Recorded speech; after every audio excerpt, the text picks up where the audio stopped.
E aí galera, tudo bem? Aqui é o Milton, do canal Banco de Dados Turbinado.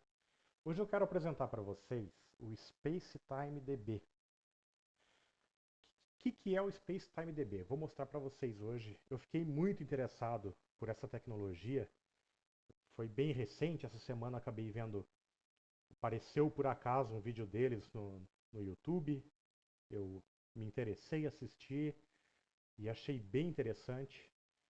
Algo muito pouco conhecido, não vi nada a respeito dele aqui no Brasil ainda, então eu resolvi apresentar para vocês. Vou mostrar o site dele aqui para vocês, ó, spacetimedb.com. Vocês podem entrar, dar uma lida e eu vou tentar explicar para vocês o que é, para que serve, para que não serve. Tá?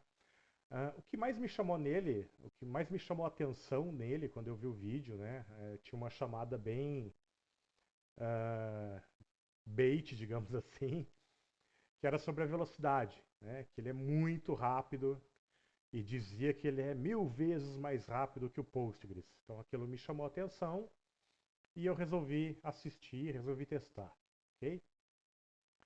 Então tem o site dele aqui, tem ele no GitHub, tá? Então vamos lá, eu vou tentar falar um pouquinho sobre ele para vocês. Então a ideia, né, é que ele é um banco de dados que também é um servidor. Tá? A arquitetura tradicional de aplicações web hoje funciona da seguinte forma. A gente tem um cliente, que pode ser um navegador ou um aplicativo mobile. Esse navegador ele faz requisição para um servidor web. Uma API, pode ser Node, Java, Python, enfim, não importa a linguagem, né? E essa API, ela se conecta, se comunica com um banco de dados. Postgres, MySQL, Oracle, SQL Server, MongoDB, enfim, qualquer banco de dados relacional ou NoSQL não faz diferença. Esse banco vai devolver, né, vai dar uma resposta para esse servidor e depois esse servidor vai dar uma resposta para o cliente, certo? Então repare aí que tem todo um fluxo, um caminho, né, do cliente, servidor, banco, servidor, cliente. Né? Qual que é a proposta, qual que é a ideia do Spacetime? É ele eliminar metade desse caminho aqui. Então, ele tem um servidor e um banco em um produto só. Ok? Uh, vamos falar de real time. Aqui está o custo do tempo real, considere em tempo real aqui como o real time, ok? Para a gente ter algo em real time, a gente precisa de WebSocket, certo? Uh, aqui está explicado, né? Protocolo para o servidor empurrar dados ao cliente, né? Ou seja, para quem não sabe o que é real time, imagina que você está num navegador, tá? E você quer que os dados eles sejam atualizados de forma automática no seu navegador. Ou seja, você não quer ficar dando F5, né? Então, quando tem uma atualização de dado no servidor, lá no banco de dados, né, pela arquitetura tradicional, você tem que dar um F5 no navegador ou ir lá no seu aplicativo mobile, arrastar para baixo, mandar atualizar, para que ele busque os dados no servidor e traga uma tela atualizada, certo? A ideia do real time é que esses dados apareçam no seu navegador sem que você precise ficar atualizando, sem ficar dando F5 toda hora, ok? Vamos dar um exemplo, né? As bets, né? Então tem lá os dados, as odds, ou então o placar de um jogo. Tá? Então você está acompanhando lá o placar de um jogo de futebol e quando sai um gol, ele mostra lá no teu navegador. Você não precisa ficar atualizando o navegador para aparecer o placar atualizado, certo? Então isso é o real time, ok?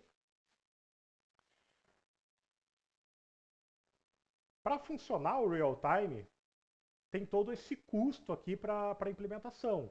Então você tem que ter WebSocket. Aqui ele está usando, ele está citando o Redis, né, para a questão da subscription. Tem a lógica do roteamento, né, ou seja, quem recebe o que quando o dado muda, né?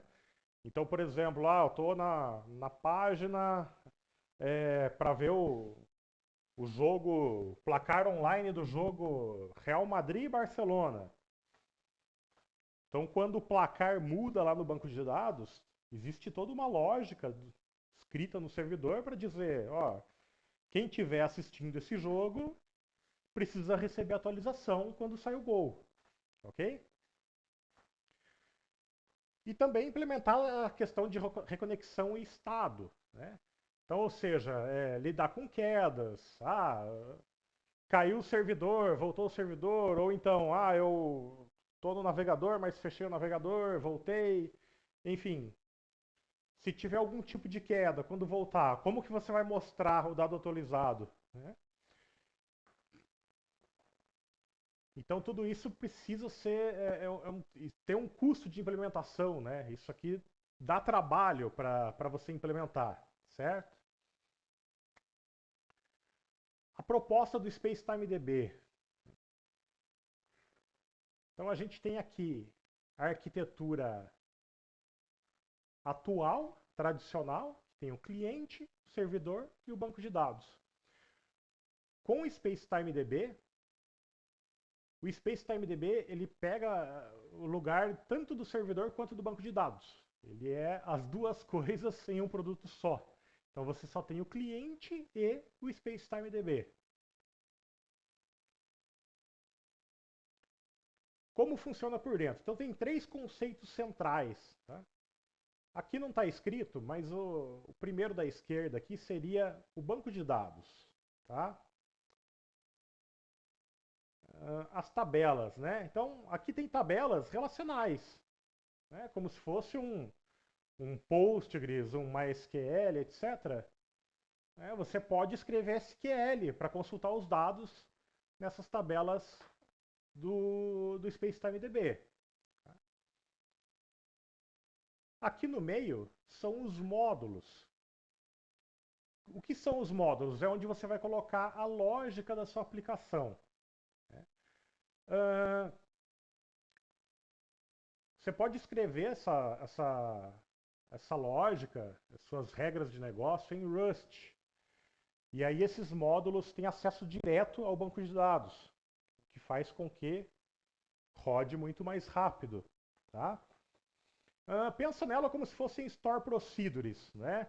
Então, num banco de dados relacional tradicional, a gente consegue criar store procedures, functions, certo? Então pense nisso, nesses módulos, como se fossem store procedures, só que muito mais poderosos, tá? E escritos em Rust. E aqui, por último, as subscriptions.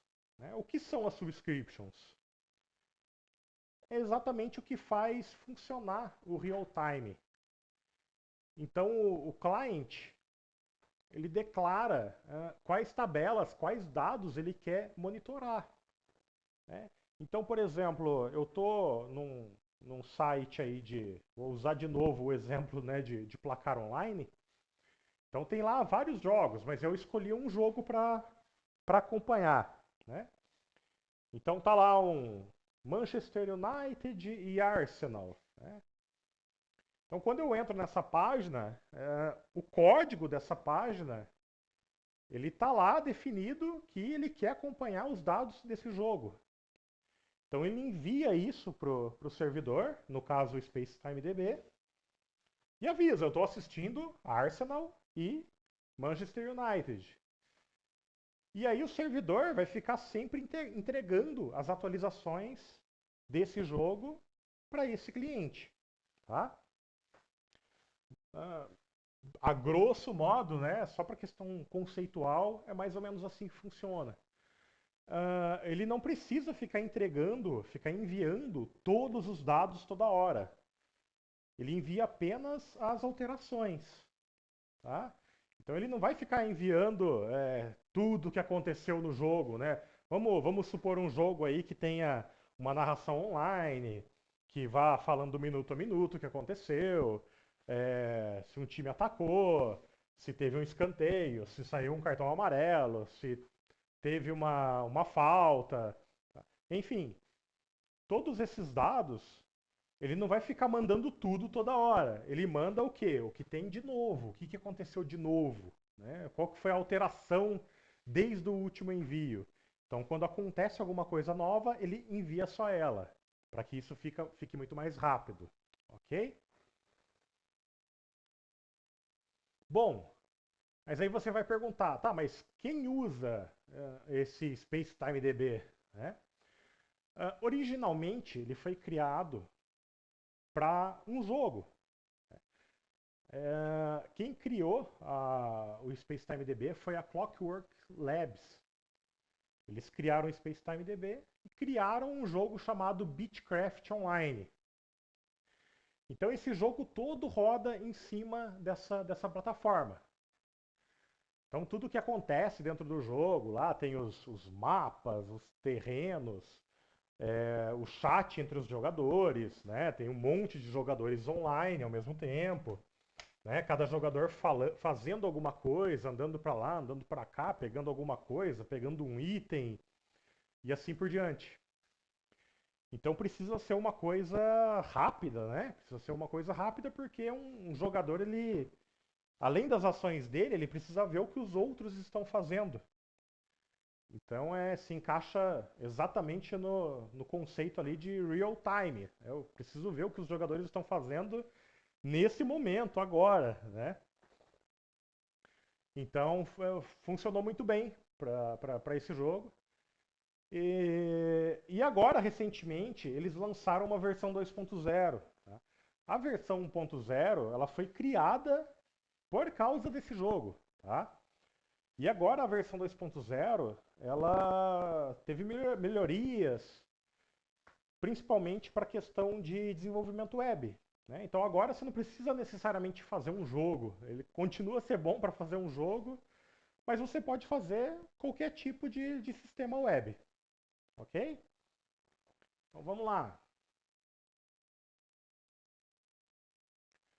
Então alguns casos de uso, né? Jogos multiplayer, né? Que foi exatamente a origem desse produto. Apps colaborativos. Então, por exemplo, aqui, né? Ele citou o Figma e o Google Docs. Né? Por que ele citou o Google Docs? Porque quando você entra no Google Docs, você tem a opção de várias pessoas editarem o mesmo arquivo. Você está lá escrevendo alguma coisa e você consegue ver o teu colega de trabalho ali. Você vê o cursor dele, você vê ele digitando outros textos e vocês editam o mesmo arquivo ao mesmo tempo. E um vê as alterações do outro em tempo real. Tá? Então, se você quiser desenvolver um aplicativo que tenha essa característica de um ver a alteração do outro em tempo real, ele é perfeito para isso. Tá? Dashboards ao vivo, né? Que é a questão ali que ele até fala placares, né? Que seria o exemplo que eu usei ali de um jogo online. Então eu quero botar numa tela ali placar de todos os jogos da NBA ali daquele horário. E aí ele vai atualizando o placar. Né? Então é um bom caso de uso também. Telemetria, monitoramento.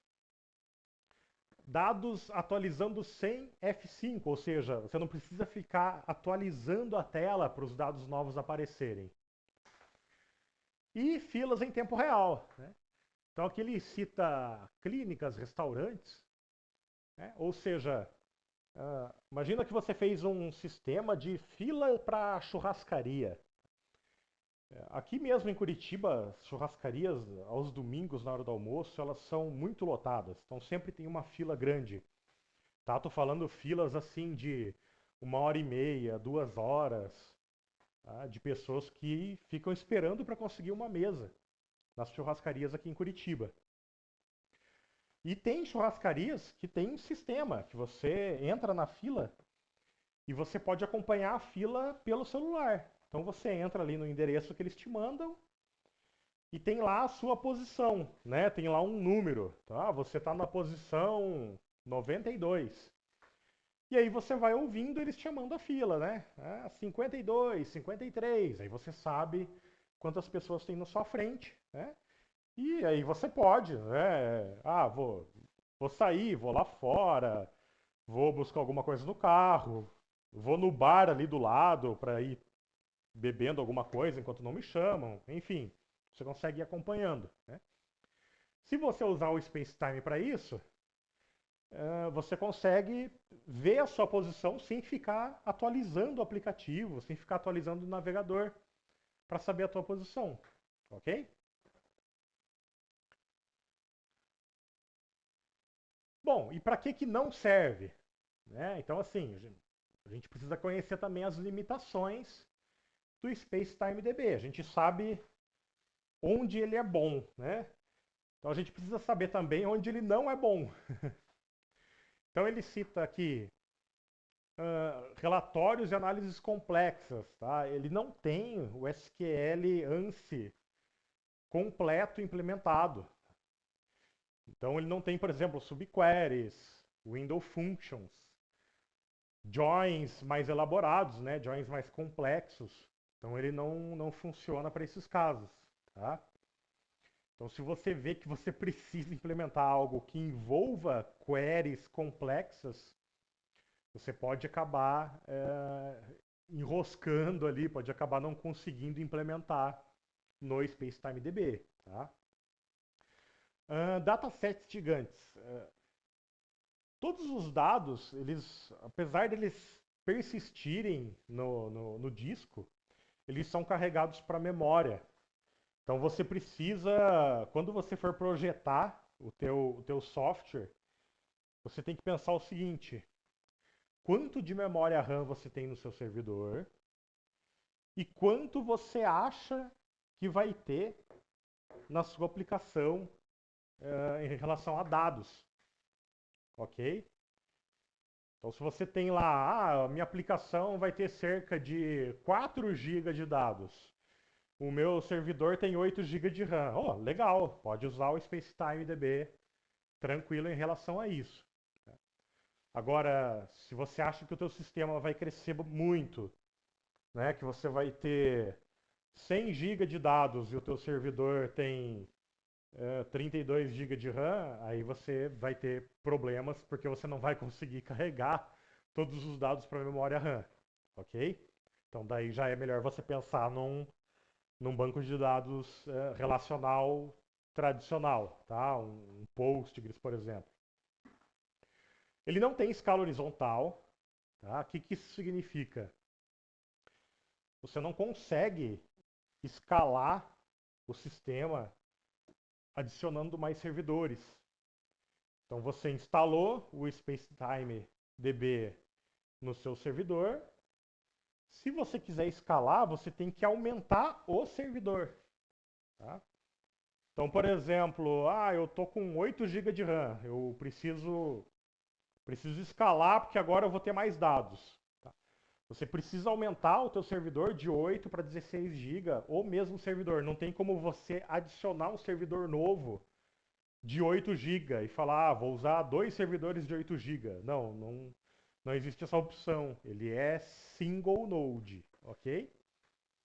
Então você tem que escalar ele verticalmente, não horizontalmente. E ele cita aqui também ERP, e-commerce, né? Ou seja, sistemas tradicionais, né? E aí é melhor você escolher um banco normal, um Postgres, por exemplo, tá? Não é recomendado você usar, até porque você não precisa de um sistema real-time para ter um ERP ou um CRM, né? Algum software SaaS tradicional, certo? Ah, não que você seja proibido de usar o SpaceTimeDB em conjunto com eles, tá? Eles não são concorrentes, eles são complementares. Então você pode sim ter um sistema, ter um ERP rodando com um banco relacional, tradicional, E pode ter um Spacetime DB rodando junto com o Postgres para algumas coisas que você queira ter em real time. Então, eu quero ter um dashboard sempre atualizado, beleza, você pode implementar esse dashboard com o Spacetime DB e colocando no Spacetime DB só os dados que importam para esse dashboard. Tá? Seria um caso bem interessante de real time, ok? E aqui ele fala sobre isso também, né? Então, o Spacetime aqui comparando com o Postgres, eles são complementares e não concorrentes. Então, se você tem datasets que não cabem na memória RAM, use no Postgres. Tá? Relatórios, joins elaborados, então, sistemas transacionais convencionais, tudo isso é ideal para o Postgres. Tá? Agora, quando você fala em tempo real nativo, sincronização automática entre clientes, né? Ou seja, você tem um monte de várias pessoas acessando o sistema ao mesmo tempo, né? Cada um no seu navegador, e você quer que todos eles estejam enxergando a mesma informação sempre, tá? Aí é ideal você usar o Spacetime DB, ok? Ele cita aqui também lógica de negócio dentro do banco, né? Afinal, o banco e o servidor são a mesma coisa, são o mesmo produto, tá? Latência, obviamente, né? Ele cita aqui aplicações onde a latência é crítica. Então, o Spacetime DB vai ser muito mais rápido que um banco de dados tradicional. Né? Estado compartilhado em tempo real. Então, aquela coisa, alterou o dado, quero que mostre no cliente. Aí, Spacetime DB vai bem. Questão de licença, né? E aí, eu posso usar? Posso pagar? Bom, vamos lá. O Spacetime DB, ele tem o serviço da nuvem, então você vai lá, paga, tá? Não vou olhar a questão de preços aqui agora, mas você pode usar o servidor do próprio Spacetime DB e pagar por ele. Ou você pode baixar do GitHub e instalar na tua própria máquina. Posso usar em produção nos meus aplicativos? Posso. Tá? Posso instalar no meu servidor, posso usar nos meus apps. Estudo, laboratório, enfim, tranquilo. O que não pode? Eu não posso instalar ele no meu servidor e vender o serviço do próprio Spacetime DB. Tá? Isso a licença não permite. Ok? Então você não pode ser um concorrente da própria Spacetime DB. Ok? Acho que é bem tranquilo para entender isso, né? Vamos para o próximo? Bom, esse aqui é só o primeiro episódio, pessoal, dessa playlist que eu tô começando a criar sobre Spacetime DB, né? Então, essa foi uma apresentação, né, do que é o Spacetime DB. E os próximos vídeos serão esses aí, tá? Então, o próximo, episódio 2, eu vou instalar ele no Linux. Vou mostrar um passo a passo para vocês, fazer a instalação dele, tá? E até a gente chegar no episódio 7, onde a gente vai ter uma aplicação em tempo real. Vamos construir a aplicação com inteligência artificial, tá? Para mostrar ele funcionando na prática. Tá? Eu já estou usando ele aqui, eu já fiz um laboratório com ele. Posso até mostrar para vocês ele no ar. Então aqui, ó, eu tenho um navegador. O navegador está dividido, tá? São dois navegadores aqui na mesma janela, tá? O Chrome tem essa opção aqui, ó, visualização dividida, tá? Só para vocês provar para vocês aqui, né? Então eu vou entrar aqui na globo.com. Tá? Então repara que o lado direito é uma janela e o lado esquerdo é outra, tá? Vou voltar aqui para o endereço que eu estava.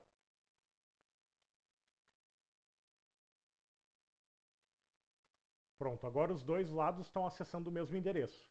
Tá?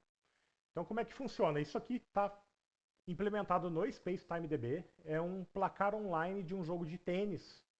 Ok? Então, aqui está aqui o Federer contra o Nadal. Né? Tá conectado, né? Tá ao vivo, ok? Então, o que eu fizer de um lado, ele vai refletir do outro em tempo real, né? Então, aqui onde está zero, quando eu clicar num ponto, tá? Vocês podem conferir tanto aqui quanto aqui ele vai acabar atualizando, tá? Então, olha aí, ó. Então, reparem que eu clico, ele atualiza os dois lados. Claro que ele atualiza um lado primeiro, né? Só que ele é tão rápido que é praticamente ao mesmo tempo, tá? Então eu cliquei no ponto, ó, ele atualizou o placar na outra janela também, tá? Isso é o real time. Então a partir do momento que eu computei um ponto, ele foi para o servidor, gravou esse ponto no banco de dados e o banco de dados distribuiu, ó, todo mundo que está vendo esse jogo agora vai ver a pontuação nova, vai ver o placar atualizado. Ok? Então, basicamente é isso, pessoal. Isso aqui já é um exemplo funcionando, tá? E nos próximos vídeos eu vou ensinar vocês como fazer isso, como instalar o SpaceTime do zero, depois como criar a aplicação, botar essa aplicação no ar e funcionar dessa maneira que vocês estão vendo aqui. Beleza, galera? Então, até o próximo. Gostou? Curte o vídeo, segue, tá? Ativa o sininho, que daí assim que sair o vídeo novo, você já vai receber a notificação e você pode aprender, tá bom? Um abraço, até mais!